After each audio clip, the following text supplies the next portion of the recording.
Good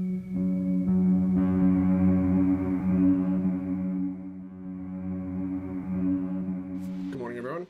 So I'm just going to run through this and what I've set up. I'm run through the different markets sort of on my immediate watch list. And the way that I've set it up is, for now, for the scan is 15 minutes, then 30 minutes, 1 hour, 2 hours, and 4 hours. So I've excluded the daily for the purposes of really just trying to observe some strong trends. So what I'm looking for as I run through the list is I'm looking to come across charts where they're very much all moving in the same direction. So ideally they're all heading lower across all the time frames or all heading higher. Okay, so at a glance I should be able to see them effectively all angling together in the same direction. So looking at, these are the indices, the US indices, they've headed a little bit lower on the sort of medium time frames and potentially overextended. Maybe you want to find a bit of a bounce and support. So I'm just keeping an eye. The trend might change on the 2 hour time frame, might start to head up. It's consolidating at the moment and potentially is likely to do that until the US comes online. So in other words, it's now 10 to 9 in the morning in the UK, and this could be the case until 1:30, 2:30 today. So running through a few of these, they're all pretty much either flat until I get to the FTSE. The FTSE starts to show something a little bit different. FTSE starting to head down. I really like there's a potential level of support and resistance here, which looks fantastic. That's kind of what I'm looking for in a few different cases there. That is not really supposed to be the way it was, so let's just go ahead and just expand that. Okay, and let's just then move that across. So there we go. So I just want to highlight that as a potential break of support and heading low. That was a nice little entry I missed, by the way. I'm already in, I'm short from yesterday, but that was a really nice entry in that direction. You can just see it's heading lower on the 30 minutes, 1 hour, 2 hour, 4 hour. So the FTSE being, for me, really appealing to keep an eye on, at least in the early hours. Next up, so just noting our 30-minute time frame here, potential bearish candle setting up again against previous support. Okay, so higher time frames also heading down. So just that's okay. That one's, I prefer the FTSE, but the EU index is also looking good. The DAX, just noting that very nice crisp level of support. Price is actually pushed back up through it, but a nice bearish close here on the 15-minute time frame, or a bearish candle on the 30-minute time frame could provide a shorting opportunity today. The thing is, it's really worthwhile mentioning that price often bounces off buy orders on the daily and weekly support levels. So I'm incredibly, at the moment, we're not necessarily in full downtrend. We're still effectively, the markets are kind of trying to decide where they want to go for the next few weeks. And so I'm very quick to take profits at this point, kind of certainly looking to take profits if I can at 1-to-1. And I don't take it personally if the markets find some strong support and then just head back up. So far the best ones I'm seeing would be the FTSE and the DAX, German DAX. Let's have a look at Japanese yen. So now, sorry, the Nikkei, beg your pardon. Obviously haven't had enough coffee yet. It's heading lower. It's a bit overextended. Yeah, there's some potential trends setting up today. So that could be a very nice sort of down day as it heads lower. And the ASX Australia one as well. I really like ones that come back in to test support and then kind of reject those levels as well. I just find them very nice. They give me additional stop loss protection as well. Moving on to the US dollar basket. Okay, still roughly range bound, and this is our kind of 100 level line. You can see that price hasn't really gone anywhere. It's still above it, but then it drops below it, so nothing much happening there. Euro dollar largely sideways, nothing there.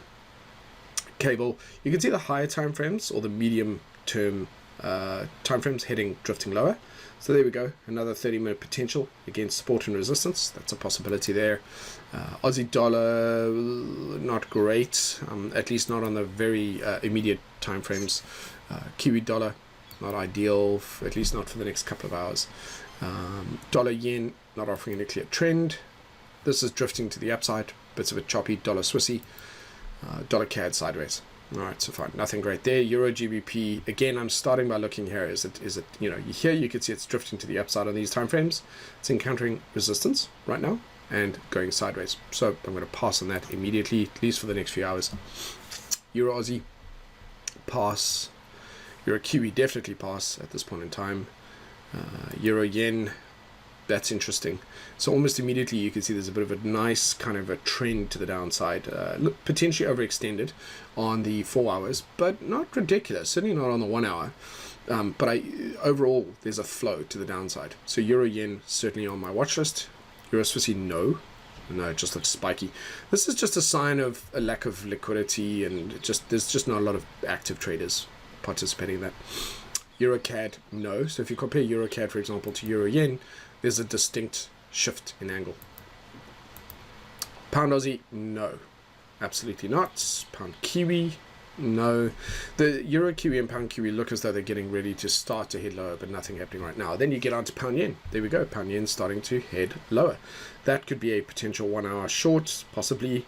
Starting to head into overextended territory on the 4 hourly. But otherwise, not looking so bad. I'd look for some divergence here. I'd be looking for a close, a bearish candle close on that 1 hour time frame at least. Pound Swissy is not looking good, so that's going flat. GBP CAD looks as though it's trying to do a bit of a momentum breakout, but at the same time, I wonder if there's some bullish divergence in there. Aussie Kiwi, nothing. Aussie Yen, not great. No real kind of convergence there across all the charts or correlation.